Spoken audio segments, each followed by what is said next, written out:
ಸಹೋದರಿಯವರು ಹೇಳಿದಂತೆ ಇದ್ರ 3 ಉಪನ್ಯಾಸಗಳ ವಿಶ್ಲೇಷಣೆ ಅಂತ ನಾನು ಅನ್ಕೊಳ್ಳಲ್ಲ. ಪ್ರಾರಂಭದಲ್ಲಿ ನಾನು, ರಮೇಶ್ ಮತ್ತು ಇವರು ಅಂದ್ಕೊಳ್ಬೇಕಾದ್ರೆ ಚಂದ್ರಶೇಖರ್ ಅಂದ್ಕೊಂಡಿದ್ದು ಅವ್ರು ಮಾತಾಡೋದು ಅವ್ರು ಮಾತಾಡಲಿ, ನೀವು ಮಾತಾಡೋದು ನೀವು ಮಾತಾಡಿ. ಹಾಗಾಗಿ ಅದೊಂದು ಫ್ರೀ ಇದಿರುತ್ತೆ, ಫ್ರೀಡಮ್ ಇರುತ್ತೆ. ಏನು ಅಂದರೆ ಇವ್ರು ಹೇಳಿರುವಂಥ ಈ 3 ಕೃತಿಗಳನ್ನು ನಾನು ಓದಿದ್ದೀನಿ. ಮತ್ತು ಅದರಲ್ಲಿ ಬಾಬು ಕೃಷ್ಣಮೂರ್ತಿಗಳ ಬಹುತೇಕ ಎಲ್ಲ ಪುಸ್ತಕಗಳನ್ನು ಇಟ್ಕೊಂಡು ಒಂದು ವಿಶ್ಲೇಷಣಾತ್ಮಕವಾದ ವಿಮರ್ಶಾ ಗ್ರಂಥವನ್ನು ಕೂಡ ನಾನು ಹಿಂದೆ ಬರೆದಿದ್ದೆ. ತುಂಬ ನನಗೆ ಇಷ್ಟವಾಗಿದ್ದು, ನನ್ನ ವಿಷಯಕ್ಕೆ ಬರೋಕ್ಕೆ ಮುಂಚೆ ತುಂಬ ಇಷ್ಟವಾಗಿದ್ದು 3 ಜನ ಮಾತನಾಡಿದ್ರಲ್ಲಿ ಏನಂದರೆ, ಒಂದು ಸ್ಟ್ರಕ್ಚರ್ ಇತ್ತು ಮಾತಿನಲ್ಲಿ, ಒಂದು ವಿನ್ಯಾಸದಲ್ಲಿ ಮಾತಾಡಿದ್ರು. ಅಂದರೆ ಒಂದು ಆದಿ ಮಧ್ಯ ಅಂತ್ಯ ಅಂತ ಒಂದು ಲಾಜಿಕ್ ಇತ್ತು. ತುಂಬ ಸರ್ತಿ ಪುಸ್ತಕಗಳನ್ನು ಪರಿಚಯ ಮಾಡಲಿ, ವಿಮರ್ಶೆ ಮಾಡಲಿ, ವಿಶ್ಲೇಷಣೆ ಮಾಡಲಿ, ಅದು ಯಾವುದೋ ಒಂದು ಸಿದ್ಧಾಂತವೋ ಅಥವಾ ಒಂದು ಸಿದ್ಧಾಂತ ಅಂದರೆ ರಾಜಕೀಯ ಅಂತಲೇ ಇಲ್ಲ, ಸಾಹಿತ್ಯವೇ ಇರ್ಬೋದು, ಒಂದು ಇಟ್ಕೊಂಡು ಅದೇ ರೀತಿ ಹೊರಟೋಗ್ತಾರೆ ಕೊನೆ ತನಕ. ಅದರಲ್ಲಿ ಏನು ಅವ್ರು ಯಾಕೆ ಹೇಳ್ತಾ ಇದ್ದಾರೆ ಅಂತ ಗೊತ್ತಾಗಲ್ಲ. ಅವರ ಮಾತು, ಆವೇಶ, ಲಹರಿ ಅಷ್ಟು ಮಾತ್ರ ಗೊತ್ತಾಗತ್ತೆ ಹೊರತು ಅವ್ರು ಏನು ಹೇಳಿದ್ರು ಅಂತ ಗೊತ್ತಾಗಲ್ಲ. ಉದಾಹರಣೆ ಘನಶ್ಯಾಮ್ ಅವ್ರು ಮಾತಾಡ್ತಾ ಅವರು ನಿಜವಾಗ್ಲೂ ಹೇಳ್ತೀನಿ ನಂಗೆ ನೆನಪಿರಲಿಲ್ಲ ಅಂತ ಹೇಳುವ ಮೊದಲನೇ ವಾಕ್ಯ ಅದೇ ಪುಸ್ತಕದ ಕೊನೆಯ ವಾಕ್ಯ ಇದೆಯಲ್ಲ, ಇದು ತುಂಬ ಇಂಪಾರ್ಟೆಂಟ್ ಆದಂಥ ಅಬ್ಸರ್ವೇಷನ್. ಶಿವರಾಮ್ ಕಾರಂತರ ಚೋಮಂದುಡಿ ಕಾದಂಬರಿ ನೆನಪಾಯ್ತು ನನಗೆ, ಅವ್ರು ಮಾತನಾಡೋ ಸ್ಟೈಲು ನೋಡಿದಾಗ. ಕಾರಂತರ ಪ್ರಾರಂಭದ ಇದರಲ್ಲಿ ಕತ್ಲೆ ಇರುತ್ತೆ. ಈಗ ವಿಷಯಕ್ಕೆ ಬರ್ತಾ ಇದ್ದೀನಿ, ಕನ್ನಡ ಕಾದಂಬರಿಗಳು ಪೂರ್ತಿ ಕತ್ಲೆನಲ್ಲಿ ಒಂದು ದುಡಿ ಬಾರಿಸ್ತಿರ್ತಾರೆ, ಒಂದು ತಮಟೆ ಥರ. ಆ ದುಡಿಯನ್ನು ಬಾರಿಸ್ಕೊಂಡು ಇವನ ಪಾಡಿಗೆ ಏನೋ ಇವನ್ ನೋವಿನಲ್ಲಿ ಆ ಚೋಮ ಅನ್ನೋಂಥ ಒಬ್ಬ ಹುಡುಗ ಇವನಿರ್ತಾನೆ, ದಲಿತ ಸಮುದಾಯದ ವ್ಯಕ್ತಿ. ಆಮೇಲೆ ಕಥೆ ಮುಂದುವರೆದಂತೆ ಇವನ ಜೀವನದಲ್ಲಿ ಏನು ಇವನಿಗೆ ಏನಾದ್ರು ಬೆಳಕಿದೆಯಾ, ಇವನ ಜೀವನದಲ್ಲಿ ಏನಾದ್ರು ಆಸೆ ಇದೆಯಾ ಅಂತ ಕಾದಂಬರಿ ಶೋಧನೆ ಮಾಡುತ್ತೆ. ಒಂದು ಶೋಧನೆ ಮಾಡುವ ಕಾದಂಬರಿಗಳು ಅಂತ ಒಂದಿದೆ, ಒಂದು ಮಂಡನೆ ಮಾಡುವಂಥ ಕಾದಂಬರಿಗಳು ಅಂತ ಒಂದಿದೆ ಅಂತ ನಾನು ಅಂದ್ಕೊಳ್ತೀನಿ. ಕಾದಂಬರಿನಲ್ಲಿ ಒಂದು that which is explores and that which narrates. ಅಂದರೆ ನಾನು ಅಧ್ಯಯನ ಮಾಡಿ ನಿಮ್ಮ ಮುಂದೆ ಇಡ್ತಿದ್ದೀನಿ ಅನ್ನೋದು ಒಂದು ಕಾದಂಬರಿ ಸ್ಟೈಲು, ಇದ್ರಲ್ಲಿ ಸರಿ ತಪ್ಪು ಅಂತ ಏನೂ ಇಲ್ಲ. ಇನ್ನೊಂದು ಬರೀತಾನೆ ಅನ್ವೇಷಣೆಗೊಳಗಾಗುವಂಥದ್ದು. ಅವನು ಲೇಖಕನು ಅನ್ವೇಷಣೆಗೆ ಒಳಗಾಗಿ ಅವನು ಬದಲಾವಣೆ ಆಗಿಬಿಡ್ತಾನೆ ಕೊನೆಯಲ್ಲಿ. ಶೋಧನಾತ್ಮಕ ಮಾದರಿ ಮತ್ತೊಂದು ಮಂಡನಾತ್ಮಕ ಅಂತ ಕನ್ನಡದಲ್ಲಿ ಹೇಳೋಕ್ಕಾಗಲ್ಲ, ಮಂಡನೆ ಮಾಡುವ ಮಾದರಿ ಎರಡೂ ಉಂಟು. ಆ ಕಾದಂಬರಿ ಕಾರಂತರಲ್ಲಿ ಸ್ವಲ್ಪ ಹೊತ್ತಾದಮೇಲೆ, ಒಂದು 10-20 ಪುಟಗಳಾದಮೇಲೆ ಅವನ ಮಗಳ ಪ್ರಸ್ತಾಪ ಬರುತ್ತೆ. ಅವಳ ಹೆಸರು ಬೆಳ್ಳಿ ಅಂತ.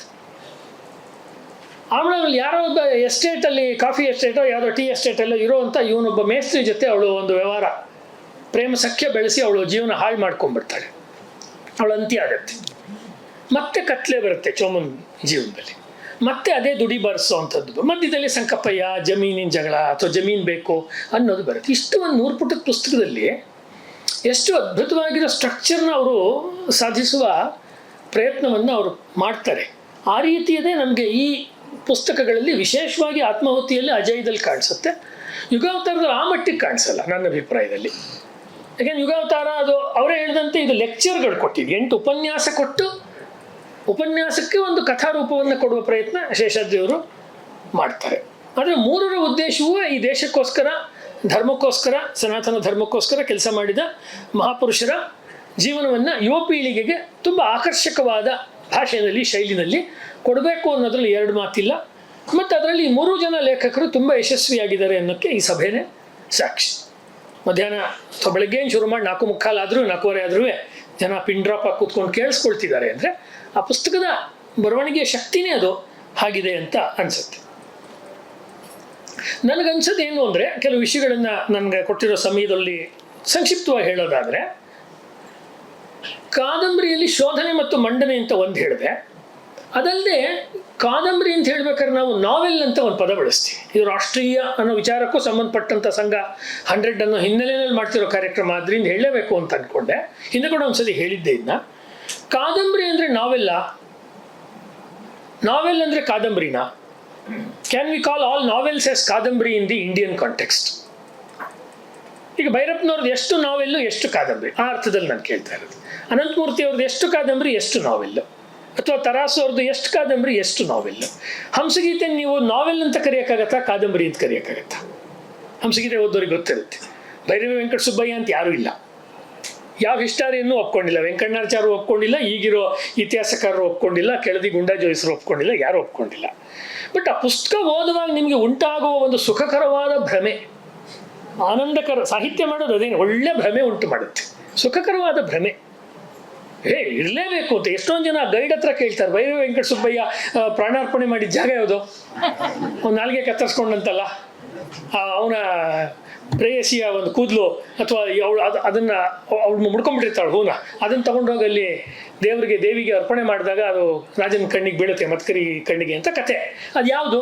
ಆ ಜಾಗ ನೋಡಬೇಕು ಅಂತ ಯಾವ ಜಾಗನೂ ಇಲ್ಲ. ಇಲ್ಲದ ಜಾಗವನ್ನು ಇದೆ ಅಂತ ಮತ್ತೆ 250 ಪುಟ ಬರೆದ್ರಲ್ಲ, ಅದೇ ಕಥೆ, ಅದೇ ಕಾದಂಬರಿ. ರಸ ಅಂದ್ರೆ ಅದೇನು. ಈ 3 ಕೃತಿಗಳಲ್ಲಿ ರಸ ಸ್ವಾದನೆ ಅನ್ನೋದು 50-60 ವರ್ಷದಲ್ಲಿ ಓದುಗರಿಗೆ ಬಂದ್ಬಿಟ್ಟಿದೆ. ಅದು ಉಳಿದ ಕಾದಂಬರಿಗಳಲ್ಲೂ ಉಂಟು.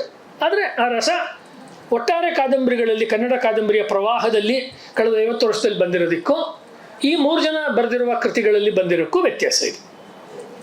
ಅದೇನು ವ್ಯತ್ಯಾಸ ಅಂತ ನೋಡಬೇಕಾದ್ರೆ ಈಗ ನಾನು ಹೇಳಿದ್ನಲ್ಲ, ಇದನ್ನೆಲ್ಲ ನಾವೆಲ್ ಅಂತ ಕರಿಬೇಕಾ ಟೆಕ್ನಿಕಲಿ, ಅಥವಾ ಇದನ್ನು ಕಾದಂಬರಿ ಅಂತ ಕರಿಬೇಕಾ?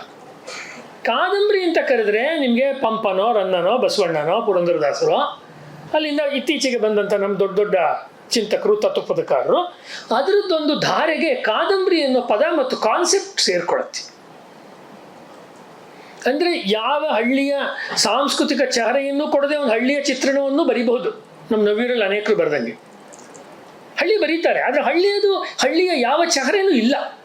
ಈಗ ಭಾರತೀಪುರ ತಗೊಂಡ್ರೆ ಭಾರತೀಪುರದಲ್ಲಿ ಹಳ್ಳಿ ಚಹರೆ ಇಲ್ಲ, ಆದರೆ ಹಳ್ಳಿ ಇದೆ. ಹಳ್ಳಿಯ ಯಾವ ಗುಣಲಕ್ಷಣ, ಅದು ಭಾರತೀಯ ಹಳ್ಳಿನೂ ಆಗ್ಬೋದು, ಇಂಗ್ಲೆಂಡಿನ ಒಂದು ಹ್ಯಾಮ್ಲೆಟ್ಟು ಆಗ್ಬೋದು, ಒಂದು ಡೌನ್ ಟೌನು ಆಗ್ಬೋದು. ಹೆಸರು ಹಂಗೆ ಕೊಡ್ತಾರೆ ಅಷ್ಟೇ. ಹೆಸರುಗಳೆಲ್ಲ ಇಂಡಿಯನ್ನು, ಸ್ವಭಾವ ಹಂಗಿರಲ್ಲ.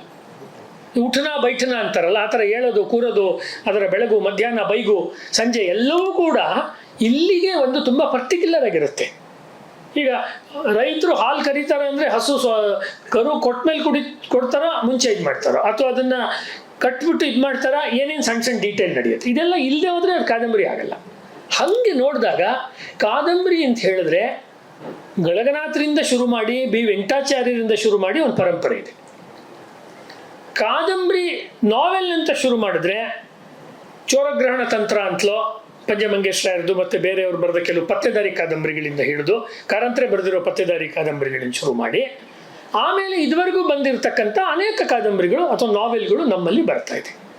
ಪಾಶ್ಚಾತ್ಯರ ಫ್ರೆಂಚ್ ಮತ್ತು ಇಂಗ್ಲೀಷ್ ಮತ್ತು ಅಮೆರಿಕನ್, ಹೆಚ್ಚಾಗಿ ಜರ್ಮನ್ನು ಇರ್ಬೋದು, ಕಾದಂಬರಿಗಳ ನಾವೆಲ್ಗಳ ಸ್ಟ್ರಕ್ಚರು, ಬರವಣಿಗೆಯ ಶೈಲಿ, ಪ್ಲಾಟ್ ಅಂತ ಯಾವ್ದು ಕರಿತೀವಿ, ಕಥಾ ಸಂವಿಧಾನ, ಅವುಗಳನ್ನು ಇಟ್ಕೊಂಡು ಬರೀತಾ ಹೋದಾಗ ಅದು ಪ್ರಾಯಃ ನಾವೆಲ್ ಅಂತ ಅನ್ಸುತ್ತೆ. ಹೇಗೆ ನಾವು ಮಾತಾಡ್ಬೇಕಾದ್ರೆ ಇತಿಹಾಸವೇ ಬೇರೆ, ಹಿಸ್ಟ್ರಿನೇ ಬೇರೆ ಅಂತ ಒಂದು ಸೂಕ್ಷ್ಮವನ್ನು ಹೇಳ್ತೀವಲ್ವ, ಆ ಅರ್ಥದಲ್ಲಿ ನಾನು ಹೇಳ್ತಾ ಇರೋದು. ಹಾಗೆಯೇ ದರ್ಶನನೇ ಬೇರೆ ಆಗುತ್ತೆ, ಫಿಲಾಸಫಿನೇ ಬೇರೆ ಆಗುತ್ತೆ. ಫಿಲಾಸಫಿ ಅಂತ ಹೇಳಿದ್ರೆ ಹೀಗಿದೆ ಅಂತ ಹೇಳಿಬಿಟ್ರೆ ಫಿಲಾಸಫಿ ಆಗುತ್ತೆ. ಅದನ್ನು ಅವನು ಕಂಡುಕೊಂಡಿದ್ರೆ ಮಾತ್ರ ದರ್ಶನ ಆಗುತ್ತೆ. ಜೀವನದಲ್ಲಿ ಉಪಾಸನೆ ಮಾಡಿ ಸಾಧನೆ ತಪಸ್ಸು ಮಾಡಿದರೆ ಮಾತ್ರ ನಿಂಗೆ ಬರುತ್ತಾ, ನೀ ನೋಡಿದ್ಯಾ. ವಿವೇಕಾನಂದರು ಹೋಗಿ ಏನು ಕೇಳಿದ್ರು, ಅವ್ರಿಗೂ ತುಂಬ ಫಿಲಾಸಫಿ ಗೊತ್ತಿತ್ತು ವಿವೇಕಾನಂದ ನರೇಂದ್ರನ್ಗೆ. ನೀವು ನೋಡಿದ್ದೀರಾ ದೇವ್ರನ್ನ, ನೀವು ನನಗೆ ತೋರಿಸ್ತೀರಾ ಅಂದ್ರಲ್ಲ, ಅದು ದರ್ಶನ ಆಗ್ಬಿಡುತ್ತೆ. ಹಾಗಾಗಿ ಕಾದಂಬರಿಯ ಉದ್ದೇಶ ಇರೋದು ದರ್ಶನ. ಇವರು ಚಂದ್ರಶೇಖರ್ ಆಜಾದನ್ನ ಇವ್ರು ನೋಡಿರ್ತಾರೆ, ಇವ್ರ ಕಣ್ಣಲ್ಲಿ, ಅಂದರೆ ಕಣ್ಣಲ್ಲಿ ಅಂದರೆ ಇವರು ಕಾದಂಬರಿಕಾರನ ಕಣ್ಣಲ್ಲಿ ನೋಡಿರ್ತಾರೆ. ಅದು ಲೇಖನಿ ಮೂಲಕ ಎದ್ದು ಬರಬೇಕು. ಇದು ಯಾಕೆ ಹಿಂಗೆ ಬಂತು ಅಂತ ಹೇಳಿದ್ರೆ, ನಮ್ಮ ದೇಶದಲ್ಲಿ ರಾಮಾಯಣ ಮಹಾಭಾರತ ಭಾಗವತಗಳನ್ನು ಒಪ್ಕೊಂಡು ಬರೆಯುವಂಥ ಒಂದು ಕಥಾ ಸಂವಿಧಾನ ಇದ್ದರೆ ಅದು ಕಾದಂಬರಿ ಅಂತ ಅನ್ಸುತ್ತೆ. ಮೋಸ್ಟ್ಲಿ ಪಂಪನ್ನೋ, ರನ್ನನ್ನೋ, ಕುಮಾರವ್ಯಾಸನ್ನೋ ಇವ್ರ ಜೊತೆ ಒಂದು ಒಡನಾಟ ಇಟ್ಕೊಂಡು ಮುಂದುವರ್ಕೊಂಡು ಬಂದಂಥ ಪ್ರಕಾರ ಇದೆಯಲ್ಲ ನವೋದಯದಲ್ಲಿ ಹೆಚ್ಚು ಜನ ಬರೆದಿದ್ದು, ಅದು ಆ ಥರದ್ದು.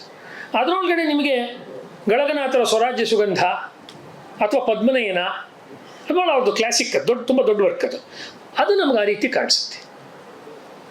ಅಂದರೆ ನಾವು ಇನ್ನು ಮುಂದೆ ಈ ಸ್ವ ಅನ್ನೋ ಪದ ನೀವು ಬಳಸಿದ್ರು ನವೀನವ್ರು. ಹಾಗೆ ನೋಡಬೇಕಾದ್ರೆ ಕಾದಂಬರಿಯಲ್ಲಿ ಸ್ವ ಯಾವುದು, ಕಾದಂಬರಿಯಲ್ಲಿ ಸ್ವಂತಿಕೆ ಯಾವುದು, ಒಂದು ಭಾರತೀಯವಾದ ಸ್ವಂತಿಕೆ ಯಾವುದು ಅಂದರೆ ಭಾರತೀಯತ್ವವನ್ನು ರಸಕ್ಕೆ ಒಗ್ಗುವಂತೆ, ಕಾದಂಬರಿಯ ಒಂದು ರೋಚಕತೆಗೆ ಒಗ್ಗುವಂತೆ, ಬರವಣಿಗೆಯ ಶೈಲಿಗೆ ಒಗ್ಗುವಂತೆ ಯಾರು ಕೊಡ್ತಾ ಇದ್ದಾರೆ, ಅವರು ಭಾರತೀಯ ನೆಲೆಯ ಅಥವಾ ಕನ್ನಡದ ಒಂದು ಬೇರು, ಕನ್ನಡದ ನೆಲದ ಒಂದು ಬೇರಿಗೆ ಸಂಬಂಧಪಟ್ಟಂಥ ಕಾದಂಬರಿಕಾರರಾಗ್ತಾರೆ ಅನ್ಸುತ್ತೆ.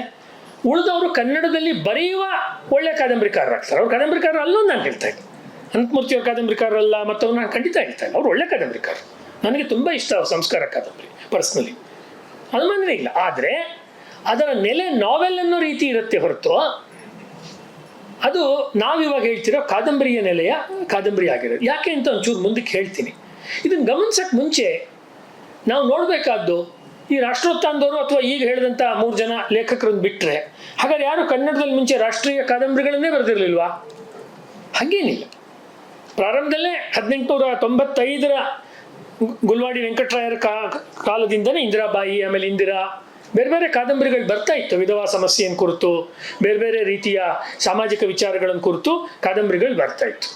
ಆದರೆ ಅಷ್ಟೊತ್ತಿಗೆ ಮರಾಠಿನಲ್ಲಿ ಏನಾಯಿತು ಅಂದರೆ ಈ 3 ಜನಗಳ ಕಾದಂಬರಿ ಅರ್ಥ ಮಾಡ್ಕೊಳ್ಳೋಕೆ ಬೇಕಾದಂಥ ಒಂದು ಸಾಹಿತ್ಯದ ತಾತ್ವಿಕ ಹಿನ್ನೆಲೆ ಯಾವುದು ಅಂತ ಹೇಳ್ತಾ ಇದ್ದೀನಿ ನಾನು.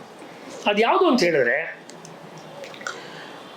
ಗಳಗನಾಥರ ಕಾದಂಬರಿಗಳು ಅದು ಮರಾಠಿಯಲ್ಲಿ ಬರುವ ಮತ್ತು ಬೇರೆ ಭಾಷೆ ವಿಶೇಷವಾಗಿ ಮರಾಠಿಯಲ್ಲಿ ಬರುವ ಹರಿನಾರಾಯಣ ಆಪ್ಟೆ ಅವರ ಕಾದಂಬರಿಗಳ ಪ್ರಭಾವದಿಂದ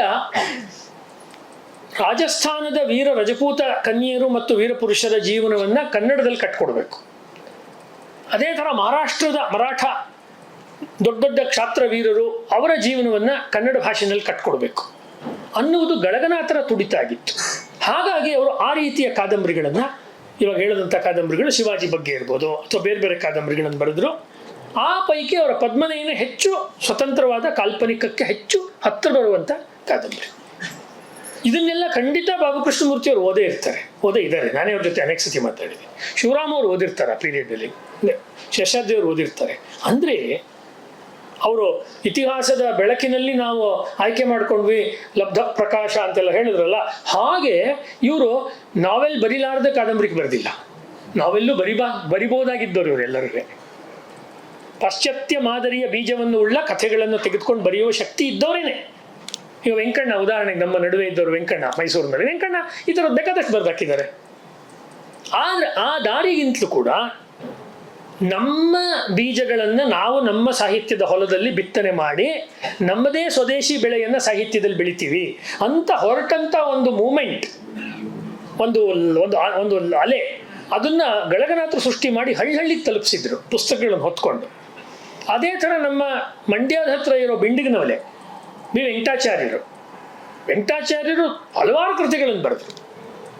ಅವರು ಔಷಧಿ ಚೀಟಿನಲ್ಲಿ ಅವ್ರಿಗೆ ನೋಡಿದಾಗ ಔಷಧಿದು ಇದರೊಳಗಡೆ ಬಾಕ್ಸ್ನಲ್ಲಿ ಅವ್ರಿಗೆ ಬಂಗಾಳಿ ಕಾಣಿಸ್ತು. ಆಮೇಲೆ ಅವರು ಈಶ್ವರಚಂದ್ರ ವಿದ್ಯಾಸಾಗರ್ಗೆ ಕಾಗದ ಬರೆದ್ರು, ನನಗೆ ನೀವು ಪೋಸ್ಟಲ್ ಮೂಲಕ ನಿಜವಾದ ಅಂಚೆ ತೆರಪಿನ ಶಿಕ್ಷಣ, ಅದು ನಿಜವಾದ ಪೋಸ್ಟಲ್ ಎಜುಕೇಷನ್. ಅವ್ರು ಇಲ್ಲಿ ಕೂತ್ಕೊಂಡು ಕರ್ನಾಟಕದ ದಕ್ಷಿಣ ಭಾಗದಲ್ಲಿ ಕೂತ್ಕೊಂಡು ಬಂಗಾಳಿಯ ಒಂದು ಏನು ಗಂಧ ಗಾಳಿನೇ ಇಲ್ಲದೆ ಇರೋ ಕಡೆಯಲ್ಲಿ ಕೂತು ಬಂಗಾಳಿ ಕಲಿತು ಈಶ್ವರಚಂದ್ರ ಕಾದಂಬರಿ ಮಾಡಿದ್ರು. ಆಮೇಲೆ ಬಂಕಿಂಚಂದ್ರ ಕಾದಂಬರಿ ಮಾಡಿದ್ರು. ಇನ್ನೂ ಕೆಲವರು ಕಾದಂಬರಿಗಳನ್ನು ಕನ್ನಡಕ್ಕೆ ತಂದರು. ಹಾಗೆ ಕನ್ನಡಕ್ಕೆ ಬಂದಂಥ ಕಾದಂಬರಿ ಆನಂದಮಠ, ಬಂಕಿಂಚಂದ್ರರ ಆನಂದಮಠ, ದೇವಿ ಚೌಧರಾಣಿ, ಆಮೇಲೆ ಇನ್ನುವೇ ರಾಜಮೋಹನನ ಹೆಂಡತಿ, ಬೇರೆ ಬೇರೆ ಕಾದಂಬರಿಗಳೆಲ್ಲ ಬಂತು. ಇನ್ನೂ ಅನೇಕ ಕಾದಂಬರಿಗಳು ಬೇರೆಯವ್ರದ್ದು ಬಂತು, ಬೇರೆ ಬಂಗಾಳಿ ಕಾದಂಬರಿಕಾರದ್ದು ಬಂತು. ಅಂದರೆ ಏನಾಯಿತು, ಕಾರಂತರು ಬರೆಯೋಕ್ಕೆ ಮುಂಚೆ, ಶಿವರಾಮ್ ಕಾರಂತರು ಬರೆಯೋಕ್ಕಿಂತ ಮುಂಚೆ, ಚಮುಂದುಡಿ ಇತ್ಯಾದಿ, ಕನ್ನಡದಲ್ಲಿ 2 ಕಡೆಗಳಿಂದ ದೇಸಿ ಸಾಹಿತ್ಯ ಅಥವಾ ರಾಷ್ಟ್ರೀಯ ಸಾಹಿತ್ಯದ ಪ್ರಭಾವ ಬಂದಿತ್ತು. ಅದ್ಯಾವುದು ಅಂದರೆ, ಒಂದು ಬಂಗಾಳದಿಂದ ಬಂದಂತಹ ಸಾಮಾಜಿಕ ಮತ್ತು ಸಮಾಜ ಸುಧಾರಣೆಯ ರೀತಿಯ ಕಾದಂಬರಿಗಳು ಮತ್ತು ರಾಷ್ಟ್ರ ಪ್ರೇಮವನ್ನು ಉಕ್ಕಿಸುವ ಬಂಕಿಮ ಸೋಷಿಯಲ್ ಕಾದಂಬರಿನೂ ಬರೆದಿದ್ದಾರೆ, ಐತಿಹಾಸಿಕನೂ ಬರೆದಿದ್ದಾರೆ, ಅದು ಬಂತು. ಇನ್ನೊಂದು ಈ ಕಡೆಯಿಂದ ಮಹಾರಾಷ್ಟ್ರದಿಂದ ಬಂದಂತಹ ಇತಿಹಾಸ ಪ್ರಧಾನವಾದ ಕಾದಂಬರಿಗಳು. ಅದೆರಡರ ಸೊಲ್ಲು, ಅದೆರಡರ ಧ್ವನಿ ಏನಿತ್ತು ಅಂತ ಹೇಳಿದ್ರೆ, ಅದು ನಮ್ಮ ದೇಶದಲ್ಲಿ ನಡೀತಾ ಇರುವ ಈ ಸ್ವಾತಂತ್ರ್ಯ ಹೋರಾಟ, ತಿಲಕರ ಕಾಲದ ಸ್ವಾತಂತ್ರ್ಯ ಹೋರಾಟಕ್ಕೆ ನಮ್ಮ ಒಂದು ಕೊಡುಗೆ ಏನಾದ್ರು ಇದ್ದರೆ ಅದು ಈ ಥರದ ಕೃತಿಗಳನ್ನು ಬರೆಯೋದ್ರ ಮೂಲಕ ಅನ್ನೋದು ಅವ್ರದ್ದು ಉದ್ದೇಶ ಆಗಿದೆ. ಇದು is A part of the freedom moment ಅಂತ. ಗಳಗನಾಥರೇ ಮಾಡಿದ್ದಿರ್ಬೋದು, ದೀಪಾ ಕಾಳೆಯವ್ರು ಮಾಡಿದ್ದಿರ್ಬೋದು, ಇನ್ನೂ ಬೇರೆ ಬೇರೆಯವ್ರು ಮಾಡಿದ್ದೆಲ್ಲ ಆ ರೀತಿ ಒಂದು ಸ್ವಾತಂತ್ರ್ಯ ಆಂದೋಲನಕ್ಕೆ ಅವರೊಂದು ಪದ ಹವಿಸ್ಸು ಅಂತ ಬಳಸಿದ್ರಲ್ಲ, ನಮ್ಮದು ಒಂದಿರಲಿ ಹವಿಸ್ಸು ಅನ್ನುವ ರೀತಿಯ ಬರವಣಿಗೆಯನ್ನು ಅವರು ಮಾಡ್ಕೊಂಡು ಬಂದರು. ನಿಧಾನಕ್ಕೆ ಈ ಪರಂಪರೆಗೆ ಹತ್ತಿರವಿರುವಂಥ ವ್ಯಕ್ತಿಗಳನ್ನು ಮತ್ತು ಘಟನೆಗಳನ್ನು ಇಟ್ಕೊಂಡು ಬರೆಯೋದು ವ್ಯತ್ಯಾಸ ಆಗಿದ್ದು ಪ್ರಗತಿಶೀಲರ ಕಾಲದಲ್ಲಿ. ಪ್ರಗತಿಶೀಲರಲ್ಲಿ ನಿರಂಜನರು ಆ ಕೆಲಸವನ್ನು ತುಂಬ ಯಶಸ್ವಿಯಾಗಿ ಮಾಡಿದ್ರು, ಕಟ್ಟಿಮನಿಯವರು ಮಾಡಿದ್ರು. ಪ್ರಾರಂಭದಲ್ಲಿ ಕಮ್ಯುನಿಸ್ಟ್ ವಿಚಾರವನ್ನು ಒಪ್ಪಿದ್ದಂಥ ಅನಾಕ್ರವರು, ತರಾಸು ಆ ಕೆಲಸ ಮಾಡಿದ್ರು. ಮುಂದೆ ತರಾಸು ಅನಾಕ್ರವರು ಬದಲಾದರು. ಅವ್ರು ಹೆಚ್ಚು ಭಾರತೀಯವಾದ ಹಿಂದೂ ವಿಚಾರದ ಕಡೆಗೆ ಅವ್ರು ಬಂದು ವಿಜಯ ವಿದ್ಯಾರಣ್ಯ ಇರ್ಬೋದು ಅಥವಾ ನಚಿಕೇತನ ಬಗ್ಗೆ ಕಾದಂಬರಿ ಇರ್ಬೋದು ಇತ್ಯಾದಿಯನ್ನೆಲ್ಲ ಅವ್ರು ಬರೆದ್ರು. ಅನಾಕ್ರು ಕೂಡ ವಿಜಯನಗರದ ಮೇಲೆ ಕೆಲವು ಕಾದಂಬರಿಗಳನ್ನು ಬರೆದ್ರು. ವಿಜಯ ವಿದ್ಯಾರಣ್ಯ ಅವ್ರದ್ದೇ ಕಾದಂಬರಿ. ಆ ರೀತಿಯ ಕೃತಿಗಳನ್ನೆಲ್ಲ ಅವ್ರು ಮಾಡಿದ್ರು. ಬಟ್ ರಷ್ಯಾದಲ್ಲಿ ಮತ್ತು ಇದರೊಳಗಡೆ ನಡೆದಂತಹ ಚೀನಾದಲ್ಲಿ, ವಿಶೇಷವಾಗಿ ರಷ್ಯಾದಲ್ಲಿ ನಡೆದಂಥ ಕಮ್ಯುನಿಸ್ಟ್ ಆಂದೋಲನದ ಪ್ರಭಾವ ನಿರಂಜನರು ಇತ್ಯಾದಿಯವ್ರ ಮೇಲೆ ಇದು ಸೊಗಸಾದ ಭಾಷೆ, ಒಳ್ಳೆ ಭಾಷೆ ಪ್ರಗತಿಶೀಲ ಸಾಹಿತ್ಯದಲ್ಲಿ. ಅವರು ಐತಿಹಾಸಿಕವಾಗಿ ಮೃತ್ಯುಂಜಯ ಕಾದಂಬರಿ ಬರೆದರು. ಅದು ಗ್ರೀಕರ ಆ ಕಾಲದಲ್ಲಿ ನಡೆಯುವಂಥ ಒಂದು ದೊಡ್ಡದಾಗಿರೋ ಕಟ್ಟಡವನ್ನು ಕಟ್ಟುವಾಗ ಏನಾಯಿತು ಆ ಸಂಸ್ಕೃತಿಯ ಕಥೆ ಅದನ್ನೆಲ್ಲ ಇಟ್ಕೊಂಡವರು ಒಂದು ವಿದೇಶಿಯ ಸಂಸ್ಕೃತಿಯ ಕಥೆಯನ್ನು ಇಟ್ಕೊಂಡು ಬರೆದರು, ದೊಡ್ಡ ಕಾದಂಬರಿ. ಆಮೇಲೆ ಕರ್ನಾಟಕದ ದಕ್ಷಿಣ ಕನ್ನಡ ಜಿಲ್ಲೆಯಲ್ಲಿ ನಡೆದ ಸ್ವಾತಂತ್ರ್ಯ ಹೋರಾಟದ ಕಥೆ ಇಟ್ಕೊಂಡು ಚಿರಸ್ಮರಣೆ ಬರೆದರು. ಇನ್ನೂ ಕೆಲವು ಕಾದಂಬರಿಗಳನ್ನು ಅವರು ಆ ರೀತಿಯದನ್ನು ಬರೆದರು. ಇದೆಲ್ಲ ಇದ್ದಾಗ ಆ ಭಾರತೀಯವಾದ ಕಾದಂಬರಿನೂ ಬರ್ತಾ ಇತ್ತು, ನಾವೆಲ್ಸು. ಆದರೆ ಭಾರತೀಯತೆಯಿಂದ ಎಲ್ಲೋ ದೂರ ಹೋಗ್ತಾ ಇತ್ತು ಕನ್ನಡ ಸಾಹಿತ್ಯ. ಆಗ ನವ್ಯರ ಪ್ರವೇಶ ಒಂದು ಕಡೆ ಅಡಿಗರಿಂದ, ಇನ್ನೊಂದು ಕಡೆ ಗೋಕಾಕರಿಂದ ಮುಂಚೆ ಆಯಿತು, ಅಡಿಗರಿಂದ ಆಮೇಲೆ ಆಯಿತು. ಅಲ್ಲಿ ಅಡಿಗರೊಬ್ಬರು ಬಿಟ್ಟರೆ, ಗೋಕಾಕರೊಬ್ಬರನ್ನು ಬಿಟ್ಟರೆ ಉಳಿದವ್ರಿಗೆ ಹೆಚ್ಚಿದ್ದು ಪಾಶ್ಚಾತ್ಯ ಪ್ರಭಾವ. ಹೀಗಾಗಿ ಕನ್ನಡದ ಕಥಾ ಸಾಹಿತ್ಯ, ಕಾದಂಬರಿ ಸಾಹಿತ್ಯ ಸಮೃದ್ಧವಾಗಿ ಬಂತು, ಶಾರ್ಟ್ ಸ್ಟೋರೀಸ್ ಬಂತು, ನಾವೆಲ್ಸ್ ಬಂತು. ಎಲ್ಲ ಕನ್ನಡ ಪಾಠ ಮಾಡೋ ಮೇಸ್ಟ್ರುಗಳಿಗೆಲ್ಲ ಗೊತ್ತಿರುತ್ತಿದ್ದು. ಆದರೆ ಅಲ್ಲಿ ಭಾರತೀಯತೆಯನ್ನು ಕಡೆಗಣಿಸುವ, ಬರ್ತಾ ವ್ಯಂಗ್ಯ ಮಾಡುವ, ಬರ್ತಾ ಅದಕ್ಕೆ ಅಪವ್ಯಾಖ್ಯಾನ ಮಾಡುವ ರೀತಿಯ ಸಂದರ್ಭ ಇತ್ತು. ಅದು 1965 ಅವ್ರಿಗೆ ಹೇಳಿದ್ರಲ್ಲ ಉಲ್ಲೇಖ ಮಾಡೋದು, ಅದು 1965. ಆ ಹಿನ್ನೆಲೆಯಲ್ಲಿ ರಾಷ್ಟ್ರೋತ್ಥಾನ ಸಾಹಿತ್ಯ ಮತ್ತೊಂದು ಎಲ್ಲ ಪ್ರಾರಂಭವಾದ ಕಾಲದಲ್ಲಿ ಈ ರೀತಿಯ ದೇಶಕ್ಕೆ ಪೂರಕವಾಗಿರುವ, ಈ ಮಣ್ಣಿಗೆ ಪೂರಕವಾಗಿರುವ ಸಾಹಿತ್ಯವನ್ನು ಬರಿಬೇಕು ಮತ್ತು ಅದು ಜನಮನ್ನಣೆ ಗಳಿಸುವಂಥ ಶೈಲಿನಲ್ಲಿರಬೇಕು ಅಂತ ಯೋಚನೆ ಆಗಿರ್ಬೋದು, ನನಗೆ ಗೊತ್ತಿಲ್ಲ, ನಾನು ರೆಟ್ರೋ ಇದರಲ್ಲಿ ಹೇಳ್ತಾ ಇರೋದು. ಆದರೆ ಆಗ ನಮಗೆ ಬಂದಂಥ ಕೃತಿಗಳು ಇವಾಗ ಮಾತನಾಡ್ತಿರೋ ಈ ರೀತಿಯ ಕೃತಿಗಳು. ಕನ್ನಡದಲ್ಲಿ ಈ ರೀತಿಯ ಕಾದಂಬರಿಗಳ ಅಥವಾ ಭಾರತದಲ್ಲಿ ಈ ಥರದ ಇತಿಹಾಸಕ್ಕೆ ಕೈ ಹಾಕಿ ಬರೆದಿರೋ ಕಾದಂಬರಿಗಳಲ್ಲಿ ಬಹಳ ದೊಡ್ಡ ವಿಕ್ರಮವನ್ನು ಸಾಧಿಸುವಲ್ಲೂ ಪ್ರಯತ್ನ ಮಾಡಿ ತಕ್ಕಮಟ್ಟಿಗೆ ಮಾತ್ರ ಯಶಸ್ವಿಯಾದವರು, ಪೂರ್ತಿ ಯಶಸ್ವಿ ಆಗಲಿಲ್ಲ ಆದವರು ರಾಹುಲ್ ಸಾಂಕೃತ್ಯಾಯನವರು. ಅವರ ಓಲ್ಗಾ ಗಂಗಾ ಅಂತ ಒಂದು ಕಾದಂಬರಿ ಇದೆ. ಅದು ಓಲ್ಗಾ ರಷ್ಯಾದ ನದಿ, ಗಂಗಾ ನಮ್ಮ ನದಿ. ಆ ಎರಡು ನಾಗರಿಕತೆಗಳ ನಡುವೆ ಇಡೀ ಪ್ರಪಂಚದ ಹಿಸ್ಟ್ರಿಯನ್ನು ಅವರು ಆಂಥ್ರಪಾಲಜಿ ಅಥವಾ ಮಾನವಶಾಸ್ತ್ರ ದೃಷ್ಟಿಯಿಂದ ಚಿಕ್ಕ ಚಿಕ್ಕ ಅಧ್ಯಾಯಗಳಲ್ಲಿ ಕೊಡ್ತಾರೆ. ಅದರಲ್ಲಿ ಭಾರತನೂ ಬರುತ್ತೆ. ಆದರೆ ವಾಪಸ್ಸಲ್ಲಿ ನೋಡುವಂಥದ್ದವರು ಹೆಣ್ಣು ಗಂಡಿನ ಶೋಷಣೆ, ಸಂಘರ್ಷ, ಈ ರೀತಿಯ ಅಂಶಗಳನ್ನೇ ಅವರು ಹೆಚ್ಚಾಗಿ ನೋಡಿಕೊಂಡು ಅವರ ಕೃತಿಗಳಲ್ಲಿ ಬಂದರು. ಅದು ಕಾದಂಬರಿ ಅಂತ ಹೇಳೋಕ್ಕಿಂತ ಒಂದು ಕಥಾಗುಚ್ಛದ ಥರನೇ ಹೆಚ್ಚಾಗಿ ಕಂಡು ಬರುತ್ತೆ. ಅದು ಯಾಕೆಂದ್ರೆ ಒಂದು ಪ್ರವಹಿಸುವ ಒಂದು ಕಥೆ ಅಂತಿಲ್ಲ ಅದರಲ್ಲಿ, ಓಲ್ಗಾ ಗಂಗಾದಲ್ಲಿ. ಇಲ್ಲಿರುವಂಥ ವ್ಯತ್ಯಾಸ ಅಂದರೆ ಒಂದು ಪಾತ್ರ ತಗೊಂಡ್ಬಿಟ್ರೆ ಆ ಪಾತ್ರ ಇಡೀ 500 ಪುಟ, ಇಡೀ 600 ಪುಟ ಅದೇ ಪಾತ್ರ. ಶಿವಾಜಿ ಅಂದರೆ ಶಿವಾಜಿ, ಸಾವರ್ಕರ್ ಅಂದರೆ ಸಾವರ್ಕರ್, ಚಂದ್ರಶೇಖರ ಆಜಾದ್ ಅಂದರೆ ಚಂದ್ರಶೇಖರ ಆಜಾದ್. ಎಲ್ಲಿ ತನಕ ಅಂದರೆ ಇದ್ಯಾವುದು ಭೈರಪ್ಪನವ್ರ ಕಾದಂಬರಿಲಿ ಇಲ್ಲ. ಇವಾಗ ಹೇಳ್ತಾ ಇರೋ ಅಂಶ ಇವ್ರ ಕಾದಂಬರಿ ಇರೋದು ಭೈರಪ್ಪನವ್ರ ಕಾದಂಬರಿಲಿ ಇಲ್ಲ, ಕಾರಂತರ ಕಾದಂಬರಿಲಿ ಇಲ್ಲ, ಅನಂತಮೂರ್ತಿ ಕಾದಂಬರಿಲಿ ಇಲ್ಲ. ಅದನ್ನು ಹೇಳ್ತಾ ಇದ್ದೀನಿ ತಮ್ಮ ಮುಂದೆ. ಇವಾಗ ಅದ್ಯಾವುದು ಅಂದರೆ ನಾವು ಅದಕ್ಕೆ ಬಿಲ್ಡಿಂಗ್ ರೊಮಾನ್ ಅಂತ ಕರಿತೀವಿ. ಒಂದು ವಿಮರ್ಶೆಯಲ್ಲಿ ಒಂದು ಪದ ಇದೆ, ಬಿಲ್ಡಿಂಗ್ ರೊಮಾನ್. ಅದು ಬರಿಬೇಕಾದ್ರೆ ರೊಮ್ಯಾನ್ಸ್ ಅಂತಿದೆ. ಕಾಶಿಯಿಂದ ಕಥೆ ಶುರುವಾಗುತ್ತೆ, ಕೊನೆಯಲ್ಲಿ ಪ್ರಯಾಗದಲ್ಲಿ ಅವನ ಅಂತ್ಯ ಸಂಸ್ಕಾರದ ತನಕ ಹೋಗುತ್ತೆ. ಎರಡು ನದಿಗಳ ನಡುವೆ ಅವನ ಜೀವನ ಹೇಗಾಯಿತು ಅಂತ, ಚಂದ್ರಶೇಖರ ಹೇಗೆ ಆಜಾದ ಆದ ಅಂತ ಅದನ್ನು ತೋರಿಸ್ತಾರೆ. ಅದೇ ಥರ ಇವ್ರು ಸಾವರ್ಕರ್ ಬಗ್ಗೆ ಅಂತೂ ಅವ್ರು ತುಂಬ ಚೆನ್ನಾಗಿ ನನಗೆ ನಿಜವಾಗಿ ಹೇಳಬೇಕಾದ್ರೆ ಅನ್ನೋ ರೀತಿ ಬಿಡ್ತಾರೆ. ಇತಿಹಾಸವನ್ನು ಬರಿಬೇಕಾದ್ರೆ, ಜೀವನ ಚರಿತ್ರೆ ಬರಬೇಕಾದ್ರೆ ಯು ಕೆನಾಟ್ ಎಕ್ಸ್ಕ್ಲೂಡ್. ಯಾಕೆ ಕಾದಂಬರಿ ಆಗತ್ತೆ ಅಂತ ಹೇಳ್ತಾ ಇದ್ದೀನಿ. ನೀವು ಸಾವರ್ಕರ್ ಬರಿಬೇಕಾದ್ರೆ ನಾನೇ ತೋರಿಸ್ತೀನಿ, ಶಿವರಾಮ ಒಂದು 100 ಘಟನೆ ಬಿಟ್ಟಿದ್ದಾರೆ. ಒಂದು 100 ಘಟನೆಗಳನ್ನು ಅವ್ರು ಕೈ ಬಿಟ್ಟಿದ್ರೆ ನಾನು ಆರೋಪವಾಗಿ ಹೇಳ್ತಿಲ್ಲ. ಅವರ ಕಲೆಯ ಔಚಿತ್ಯಕ್ಕೆ ಅದು ಬೇಡ ಅಂತ ಅನಿಸಿದೆ, ಅದಕ್ಕೋಸ್ಕರ ಔಚಿತ್ಯ ಅಂತ ಒಂದು ಇದೆಯಲ್ಲ, ಔಚಿತ್ಯ ವಿಚಾರ ಚರ್ಚಾ ಅಂತಲೇ ಒಂದು ಭಾಳ ಪ್ರಸಿದ್ಧವಾದ ಗ್ರಂಥ ಸಂಸ್ಕೃತದಲ್ಲಿ. ಅದು ಔಚಿತ್ಯಕ್ಕೆ ತಕ್ಕಂತೆ ಬಿಟ್ಬಿಡ್ತಾರೆ. ಔಚಿತ್ಯ ಅನೌಚಿತ್ಯ ಅನಿಸಿದ್ರೆ ನೀವು ಹಿಸ್ಟ್ರಿ ಬರಿಬೇಕಾದ್ರೆ ಅನೌಚಿತ್ಯ ಅಂತ ಮಾಡೋಕ್ಕಲ್ಲ. ಹಿಸ್ಟ್ರಿ ಆಫ್ ಫ್ರೀಡಮ್ ಮೂಮೆಂಟ್ ಅಂತ R.C. ಮಜುಮ್ದಾರ್ ಬರೆದ್ರೆ ನಂಗೆ ತುಂಬ ಕೈ ನೋಡ್ತಾ ಇದೆ, ಸಾಕಪ್ಪ ನಿಲ್ಲಿಸ್ಬಿಡ್ತೀನಿ. ಈ ಮಕ್ಳು ಆಡ್ತಾರಲ್ಲ, ಬ್ಯಾಟಿಂಗ್ ಆಡ್ಬಿಟ್ಟು ಬೌಲಿಂಗೇ ಮಾಡಲ್ಲ, ವಾಪಸ್ ಹೋಗ್ಬಿಡ್ತಾರೆ ಅತ್ಲಾಗೆ. ಹಾಗೆಲ್ಲ ಮಾಡೋಕ್ಕಾಗಲ್ಲ. ಬ್ಯಾಟಿಂಗ್ ಮಾಡುವಾಗಲೇ ಬೌಲಿಂಗಿಗೂ ಮಾಡಬೇಕಾಗತ್ತೆ. ಎರಡೂ ತೊಗೋಬೇಕು, ಫ್ಲಿಪ್ ಸೈಡು ತೊಗೋಬೇಕಾಗತ್ತೆ. ನಾಯಕರ ಸಾಧನೆಗಳು ಹೇಳಬೇಕು, ದೌರ್ಬಲ್ಯಗಳನ್ನು ಹೇಳಬೇಕು. ಎಲ್ಲವನ್ನೂ ದಾಖಲೆಗಳ ಕೊಟ್ಟು ವಿಶ್ಲೇಷಣಾತ್ಮಕವಾಗಿ ಹೇಳಿ ಒಂದು ಉಪಸಂಹಾರವನ್ನು ಮಾಡಬೇಕಾಗ್ತದೆ. ಆದರೆ ಈ 3 ಜನಕ್ಕೆ ಇತಿಹಾಸದ ವಿದ್ಯಾರ್ಥಿಗಳೇ ಆದ್ದರಿಂದ 3 ಜನ, ಇವರಲ್ಲಿ ಹೆಚ್ಚು ಕಡಿಮೆ 3 ಜನ ಏನು ಮಾಡ್ತಾರೆ, ಕಾದಂಬರಿಯ ಕೊನೆಯಲ್ಲಿ ಒಂದು ಬಾಲಂಗೊಚ್ಚಿ ಸೇರಿಸ್ತಾರೆ. ಪುಸ್ತಕ ಮುಗಿದಿದೆ, ಆ್ಯಕ್ಚುಲಿ ಕಥೆ ಮುಗಿದಿದೆ, ಕಥಾನಾಯಕನ ಶವಯಾತ್ರೆ ಆಗಿದೆ. ಆಮೇಲೆ ಮತ್ತೆ ಒಂದು ಕೊನೆಯಲ್ಲಿ ಒಂದು ಭಾಗ ನಾನು ಸೇರಿಸಬಾರ್ದು ಅಂತ ನಾನು ಹೇಳ್ತಾ ಇಲ್ಲ. ಅದು ಯಾವ ಸ್ಟೈಲು ಅಂತ ನಿಮ್ಗೆ ಹೇಳ್ತಾ ಇದ್ದೀನಿ ಅಷ್ಟೇ. ಯಾಕೆಂದ್ರೆ ಇತಿಹಾಸ ಈ ಗಾಡಿ ಬ್ರೇಕ್ ಹಾಕಿದ್ಮೇಲೆ ಸ್ವಲ್ಪ ಹೋಗಿ ನಿಲ್ತಿತ್ತಲ್ಲ ಹಿಂದೆ ಗಾಡಿಗಳು, ಆ ಥರ ಹಾಕಿದ್ಮೇಲೆ ಸ್ವಲ್ಪ ಹೊತ್ತಾದ್ಮೇಲೆ ಇನ್ನೂ ಅವ್ರಿಗೆ ಮುಗ್ದಿಲ್ಲ, ಭಾವಪ್ರವಾಹ ಮುಗ್ದಿಲ್ಲ, ಸ್ವಲ್ಪ ತೊಗೊಂಡೋಗಿ ನಿಲ್ಲಿಸ್ತಾರೆ. ಹೀಗೆ ಥರದ ಔಚಿತ್ಯವೇ ಅನೌಚಿತ್ಯವೇ ಅಂತೆಲ್ಲ ನಾವು ನೋಡಿದಾಗ, ನೀವು ನಾವೆಲ್ ಅಂತ ನೋಡಿದಾಗ ಇದು ಅನೌಚಿತ್ಯವಾಗಿ ಕಾಣಿಸುತ್ತೆ, ನೀವು ಕಾದಂಬರಿ ಅಂತ ನೋಡಿದಾಗ ಬಹಳ ಔಚಿತ್ಯವಾಗಿದೆ ಅಂತ ಕಾಣಿಸುತ್ತೆ. ರಾಮಾಯಣ ಮುಗಿಯುತ್ತೆ, ವಾಪಸ್ ಮತ್ತೆ ಫಲಶ್ರುತಿ ಹೇಳ್ತಾರೆ. ಧ್ಯಾನ ಎಲ್ಲ ಮುಗಿಯುತ್ತೆ, ಎಲ್ಲ ಪೂಜೆ, ಮತ್ತೆ ಕೊನೆಯಲ್ಲಿ ಒಂದು ಪುನಃ ಪೂಜಾ ಸಮರ್ಪಯಾಮಿ ಅಂತ ಮತ್ತೊಂದು ಪೂಜೆ ಮಾಡ್ತಾರೆ. ನಮ್ಮ ಪದ್ಧತಿ ಹೀಗೆ ಆವರ್ತ ಮಾಡುವ ಪದ್ಧತಿ. ವೃತ್ತಾಕಾರವಾಗಿ ಬರುವ ಪದ್ಧತಿ ಭಾರತೀಯ ಪದ್ಧತಿ ಇದೆ. ಹೀಗಾಗಿ ಇನ್ನೊಂದು ಅಂಶವನ್ನು ಸೂಚಿಸಿ ನಿಲ್ಲಿಸ್ತೀನಿ, ಹೇಳಲ್ಲ. ಅವರು ಆಮೇಲೆ ಆಗಲೇ 3 ನಿಮಿಷ ಅಂತ ಹೇಳಿದ್ದಾರೆ, ಅದು ಇವಾಗಿಂದ 3 ನಿಮಿಷ.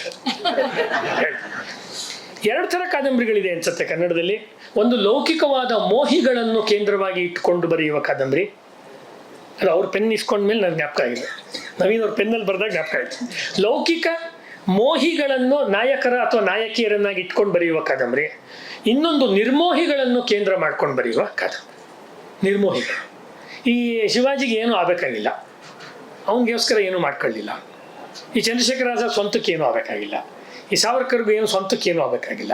ನಿರ್ಮೋಹಿಗಳ ಕಾದಂಬರಿ, ಅದು ಏನೂ ಆಗಬೇಕಾಗಿಲ್ಲ. ಒಂಥರ ಶುಕ ಮಹಾರಾಜ್ ಇದ್ರಲ್ಲ, ಶುಕ ವ್ಯಾಸಂಗಾದ್ರೂ ಸ್ವಲ್ಪ ಇತ್ತೇನೋ, ಮಹಾಭಾರತ ಚೆನ್ನಾಗಿ ಬರಿಬೇಕು, ಪಾಂಡವರ ವಂಶ ಉದ್ಧಾರ ಆಗಬೇಕು ಅಂತ. ಈ ಶುಕಂಗೆ ಅದೂ ಇಲ್ಲ ಆ್ಯಕ್ಚುಲಿ. ಅದು ಈ ಕಾದಂಬರಿಗಳ ಫಿಲಾಸಫಿ ಏನಂದರೆ, 3 ಪುಸ್ತಕಗಳ ಮತ್ತು ಈ ರೀತಿ ಬರೆದಿರೋ ಅನೇಕ ಪುಸ್ತಕಗಳ ಹಿನ್ನೆಲೆ ಏನು ಅಂತ ಹೇಳಿದ್ರೆ, ಕುವೆಂಪು ಅವರ ಕಾದಂಬರಿಯಲ್ಲಿ ಬರುವ ಹೂವಯ್ಯ ನಿರ್ಮೋಹಿ, ಚಂದ್ರಶೇಖರ ಆಜಾದ್ ನಿರ್ಮೋಹಿ, ಸಾವರ್ಕರ್, ಶಿವಾಜಿ, ಸಿಪ್ಪೇರುದ್ರ ಸ್ವಾಮಿಯವರ ಕರ್ತಾರನ್ ಕಮ್ಮಟ, ಕದಳಿಯ ಕರ್ಪೂರ, ಮಾಸ್ತಿಯವರ ಸುಬ್ಬಣ್ಣ, ಇವೆಲ್ಲ ನಿರ್ಮೋಹಿ ನಾಯಕರ ಕೇಂದ್ರವಾಗಿ ಇಟ್ಕೊಂಡು. ಬಸವಣ್ಣಂಗೆ ಏನೂ ಆಗಬೇಕಾಗಿಲ್ಲ, ಅವನೊಂಥರ ಅಲ್ಲಮಪ್ರಭುಗೆ ಏನೂ ಆಗಬೇಕಾಗಿಲ್ಲ. ಸಮಾಜಕ್ಕೆ ಒಳ್ಳೇದಾಗಲಿ, ಜಗತ್ತಿಗೆ ಒಳ್ಳೇದಾಗಲಿ ಅಂತ ಮಾಡ್ತಿದ್ದಾರೆ ಅಷ್ಟೇ. ಅವರು ಸ್ವಂತದ ಕಥೆ ಇಲ್ಲ. ಅದೇ ಕಾನೂರು ಹೆಗ್ಗಡ್ತಿಗೆ ನನ್ನ ಪ್ರಾಪರ್ಟಿ ಬರಬೇಕು ಅಂತಿದೆ. 3ನೇ ಹೆಂಡ್ತಿನ ಕಾಣತ್ತಲ್ಲ ಅವಳು, ಅದರಲ್ಲಿ ಅವಳು ಹೊಡೆದಾಟ ಮಾಡ್ತಾಳೆ ಅವಳು. ಆ್ಯಕ್ಚುಲಿ ಹೂವಯ್ಯ ಅವ್ರದ್ದೆಲ್ಲ ಬೇರೆ ಬೇರೆ ಥರದ ಸಂದರ್ಭಗಳು ಬರುತ್ತೆ. ಲೌಕಿಕವಾಗಿರೋ ಮೋಹಿಗಳ ಕಾದಂಬರಿ ಅಂದರೆ ಅದು ಭೈರಪ್ಪನವರ ಕಾದಂಬರಿ, ದಾಟುಲ್ ಬರುವಂಥ, ಇದರಲ್ಲಿ ಬರುವಂಥ ಸಾಕ್ಷಿಲ್ ಬರುವಂಥ ಮಂಜಯ್ಯ, ಅನಂತಮೂರ್ತಿ ಕಾದಂಬರಿಲಿ ಬರೋ ಪ್ರಾಣೇಶಾಚಾರ್ಯ, ಅಥವಾ ಭೈರಪ್ಪನವರ ಮಂದಿರದಲ್ಲಿ ಬರುವ ಮೋಹನ್ ಲಾಲ್, ಅಥವಾ ಎಂ ವ್ಯಾಸ ಅವರ ಕಾದಂಬರಿಗಳಲ್ಲಿ ಬರುವಂಥ ಕಾಮದಲ್ಲಿ ಕ್ರೋಧದಲ್ಲಿ ಮುಳುಗುವಂಥ ಪಾತ್ರಗಳು. ಎಂ ವ್ಯಾಸ ನಮ್ಮ ನಾಡಿನ ಬಹಳ ದೊಡ್ಡ ಕಥೆಗಾರರಲ್ಲೊಬ್ಬರು ಎಂ ವ್ಯಾಸ. ಅವರೆಲ್ಲ ಮೋಹದಲ್ಲಿ ಸಂಪೂರ್ಣವಾಗಿ ಲೌಕಿಕದಲ್ಲಿ ಮುಳುಗಿರುವಂಥ ಪಾತ್ರಗಳು. ಇವರು ಲೌಕಿಕದ ಹಂಗೆ ಇಲ್ಲದೆ, ಲೌಕಿಕದಲ್ಲಿ ಪ್ಯಾಂಟ್ ಶರ್ಟು ಅಥವಾ ಜುಬಾ ಪೈಜಾಮ ಹಾಕೊಂಡಿರ್ಬೋದು ಇವರೆಲ್ಲರೂ, ಆ ರೀತಿ ಬದುಕ್ತವರು. ಇವೆರಡರ ನಡುವೆ ಮೋಹಿಯಾಗುತ್ತಲೂ ನಿರ್ಮೋಹತ್ವದ ಕಡೆಗೆ ತುಡಿಯುವಂಥ ಪಾತ್ರಗಳನ್ನು ಕನ್ನಡ ಕೊಟ್ಟಿದೆ. ಕನ್ನಡದ ಕಾದಂಬರಿ ಜಗತ್ತು ಅಲ್ಲಿ ನಮಗೆ ಬಹಳ ರೇರಾಗಿ ಸಿಗುವಂಥ ಪಾತ್ರಗಳು. ಒಂದು ಕಾರಂತರ ಕಾದಂಬರಿಯಲ್ಲಿ ಬರುವಂಥ ಗೋಪಾಲಯ್ಯ, ಅವರ ಬೆಟ್ಟದ ಜೀವ ಕಾದಂಬರಿಯಲ್ಲಿ ಬರುವಂಥ ಗೋಪಾಲಯ್ಯ. ಅವನು ಅಲ್ಲೇ ಇರ್ತಾನೆ ಸುಬ್ರಹ್ಮಣ್ಯದ ಹತ್ರ ಯಾವುದೋ ಹಳ್ಳಿನಲ್ಲಿ, ಆದರೆ ಅವನು ಎಲ್ಲ ಪ್ರಕೃತಿ ಜೊತೆ ಹೋರಾಟ ಮಾಡ್ತಾನೆ, ಎಲ್ಲ ಮಾಡ್ತಾನೆ. ಮತ್ತೆ ಆನೆಗಳು ಬಂದು ಅವ್ನ ಗದ್ದೆ ಎಲ್ಲನೂ ಹಾಳು ಮಾಡ್ತಿರುತ್ತೆ, ಎಲ್ಲ ಬಾಳೆ ತೋಟ ಎಲ್ಲ ಹಾಳು ಮಾಡ್ತಿರುತ್ತೆ. ಮತ್ತೆ ಆ ಬೆಟ್ಟದ ಮತ್ತು ಅವನ ಮಗ ಎಲ್ಲ ಹೊಟ್ಟೋಗಿದ್ದಾನೆ, ಅವನ ಮಗ ಬರ್ತಾನೆ ಇಲ್ವೋ ಗೊತ್ತಿಲ್ಲ ಅವನಿಗೆ. ಅವನು ಮತ್ತೆ ಅವನ ಹೆಂಡತಿ ಇಬ್ಬರೇ ವೃದ್ಧಾಪ್ಯದಲ್ಲಿ ಆ ಕಗ್ಗಾಡಲ್ಲಿ ಯಾವುದೋ ಕಾಡಿನ ಮಧ್ಯದ ಒಂದು ಸಣ್ಣ ಹಳ್ಳಿನಲ್ಲಿ ವಾಸ ಮಾಡ್ತಿದ್ದಾರೆ. ಆದರೆ ಜೀವನೋತ್ಸಾಹ ಕುಂದಿಲ್ಲ.